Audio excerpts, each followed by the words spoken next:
Guys, we have something serious we need to talk about, okay? I don't like making these videos. I've actually tried my best to stay away from the negativity in the community. You know, I'm just trying to have fun with the game. That's been my goal, but I've been linked this Reddit post a few different times here, so we're gonna check it out. So the title of this Reddit post is "The State of PvP, Unavailable Rewards, Mass Reports, Boosting, Exploits, and Bugs. PvP in the War Within has been received positively by the community. However, there appear to be several unresolved issues. In this post, we highlight unobtainable rewards, exploits, and other player concerns affecting the PvP experience. Section 1, Unavailable Rewards. Soul Shuffle Medic. The War Within and Battleground Blitz Medic, the War Within, were introduced in this expansion to encourage healers to queue for solo PvP. Both achievements are currently marked unobtainable.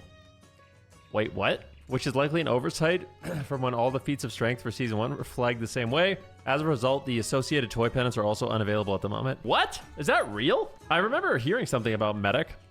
Medic. I spelled that wrong. Let's see. Solo Shuffle Medic. Oh, I have it. Reward Unbound Legends Pennant. Let's see if I have that toy. Oh, that's Season 1. Oh, that's weird. Oh, okay. So you can't get Season 2. Okay, weird. Okay. So you can't get Season 2. That's kind of weird that there's this exclusive healer reward for Season 2 that's just literally unavailable. So definitely something that should be looked at.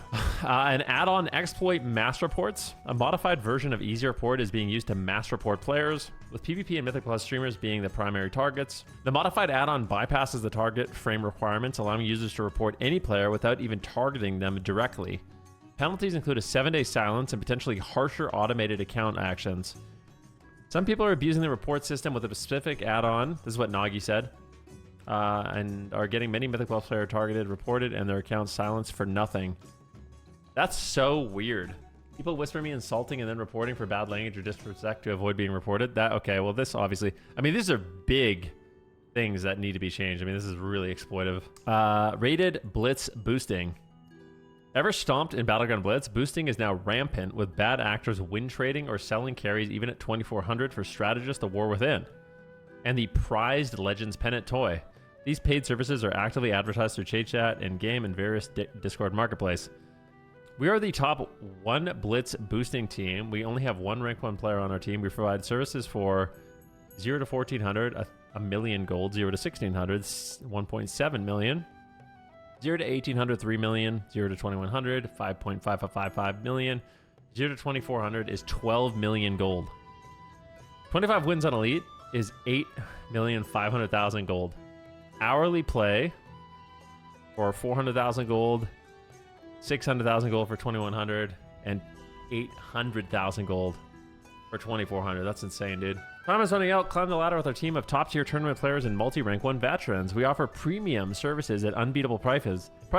Skip the middlemen and avoid fake credentials from low-rated sellers. Reach heights beyond our expectations. Achieve your dream rating. Our professional services. Yeah, you fight a lot of boosts, man. So they have personalized VOD analysis and coaching. I like that. Best blitz service on the market. How do they do blitz boosting, I wonder? Is it actually win trading? Not gonna lie, I blame the seller or buyer more than the seller. Absolute losers. I mean, I played the other day, man. You're playing against people that are literally paying people to play with them. It's kind of crazy, dude. Like the last time I queued 3s, I fought 3 different boosting teams. So 2 separate teams doing boosts from Europe, and then also another one doing a self-play from Europe. So it was 2 amazing European players playing with someone in NA. And then we also fought someone doing a self-play, like 2 people doing a self-play. So it's like we fought 2 different self-plays and 2 full-on boosts the last time I queued 3s, which is insane. What can you do, I guess? The self-plays I don't mind as much, still don't like them, but at least they're playing their own character. The full-on boost is just crazy, though. Toy exploit. Furim's Specimen Container. The toy Furim Specimen Container can currently be used to block access to vehicles, buildings, NPCs, and battlegrounds. Oh. Place a Furim Spectrum Container in front of you. So you can put this like a little object on this guy, and you can no longer interact with them. That's hilarious. Bind interact with the target to any key. Type target goblin mech. So basically, you just make a macro, and then you can use this toy. Oh, apparently you can use a workaround with macros, but you can't actually click on the target. That's hilarious. So that's definitely something else that needs to be fixed. This is a great post, by the way. Who wrote this? I like this post. This is like really just like some big bugs and issues with the game that need to be looked at. I like it. I like it a lot. All right. Battleground issues. Battlegrounds can use balance pass, especially with the gear power spike in season 2. A balance pass.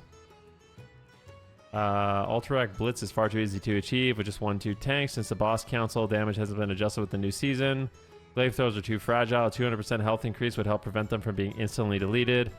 Losing teams on offense can get camped at the grave. Oh, so I see what the problem is. Tanks can stealth past enemy players and NPCs and solo enemy bosses with minimal risk. So basically, all these elite battlegrounds basically haven't been scaled at all for season 2. So all the like pets and stuff like that just die instantly. While these could be addressed with tuning, other issues may need more specific changes. Wintergrasp inner wall bypass demolishers can be used by the attacking team to destroy the fortress door without breaking through the inner wall. The gallery below shows the attackers winning despite the inner wall remaining. So they just shoot over the wall. Isn't this something you've always been able to do? Like, I'm pretty sure even in Kata you can do this, no? Or am I crazy? Yeah, I don't think this is a new one. But it's funny that this has been an issue for so long. Ashran's Stealth Cheese. Showcasing the strategy above, I snuck past the enemy team with NPCs and with Potion of the Hushed Zephyr and sold the boss. While a simple balance change can stop individual players from pulling this off, pre-made groups, usually 5 druids or 5 rogues, can abuse perma-stealth from the start of the battleground to finish. Defending players risk getting flagged AFK if they stay in the base to guard, or even get reported by their own teammates. That's hilarious. So players are so powerful relative to the boss, they can actually stealth in to the end base, kill the boss. But if you're someone that wants to defend, you can get flagged to be AFK because you're trying to defend. Yeah, that's bad. That's really bad. Oh no. Ultrarak Valley Firebug. Rexro highlighted a bug in Ultrarak Valley where players get one-shotted by standing in certain fire spots. We got tower. Hey guys. Today. What just killed me? Oh, look at that. Another bug. Did you just burn to death? It seems like destroyed towers in Attic Valley are finally immersive. And on certain locations, they'll burn you for 15 million environmental damage. Can you mute it? Alright, well that's ridiculous too. Dude, you know what I find interesting about all this stuff is there's still a lot of people that play Battlegrounds. And they're just like completely... I feel like they've completely... I mean, you guys can feel free to correct me if I'm wrong, but I feel like regular, normal Battlegrounds have been almost completely abandoned despite a lot of people playing them. Does that sound accurate? Like, I feel like a lot of people, they want to engage in PvP with just the casual game modes, the regular Battlegrounds, all that stuff. And they have been just completely abandoned. All pre-made, just group queuing, ruining the integrity and the fun of the game. It's all just people getting shit stomped. Like, I really wish that they would make some changes there. I have to throw some criticism Blizzard's way. And you know I always will. That seems like a little unacceptable to me. I feel like they haven't really innovated or like fixed a lot of these PvP issues in a really long time. Sadly. Yeah, that's insane. So, I mean, hopefully they can get some people working on this stuff. Then we got the quick Conquest cap and farm. Players are avoiding traditional PvP gearing by forming 40-player raids and farming war supply chests in Kazalgar zones. The process is streamlined by Ready Crates Tracker, an add-on that tracks chest spawns, timers, and shard changes across zones. War supply chests spawn roughly every 15 minutes. So yeah, so this is actually a way that people are gearing. You basically just go to your PvP tab in LFG. So you go to LFG, go to PvP custom, and people are doing these crate farms where you basically just get in a 40-player raid. You run around together and get these crates that give you Conquest, Honor, and Bloody tokens. So it's basically a way to gear your character while not paying attention. You're not really PvPing. You're just flying around, just picking up these PvP chests, abusing, sharding, and grouping. And I don't mind it that much, but it's a pretty uninteractive way to gear. I know a lot of people actually really like it. WoW is aware of all these problems at this time. I do not expect them to be forthcoming on any of them. Best is to proceed as if these are all features will remain in the game long term until WoW announces otherwise.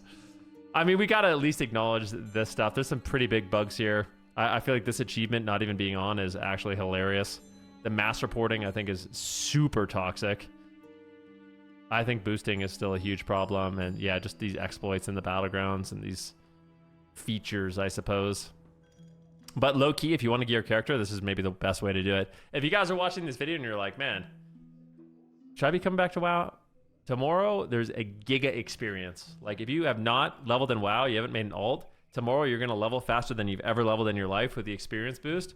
And if they don't fix this, this is a way to, like, fully gear without... You don't need any gear. You don't have to farm any honor. You're literally just going to get full gear in, like, a few hours of doing this, I think. It's kind of wild. So, that's an option for y'all.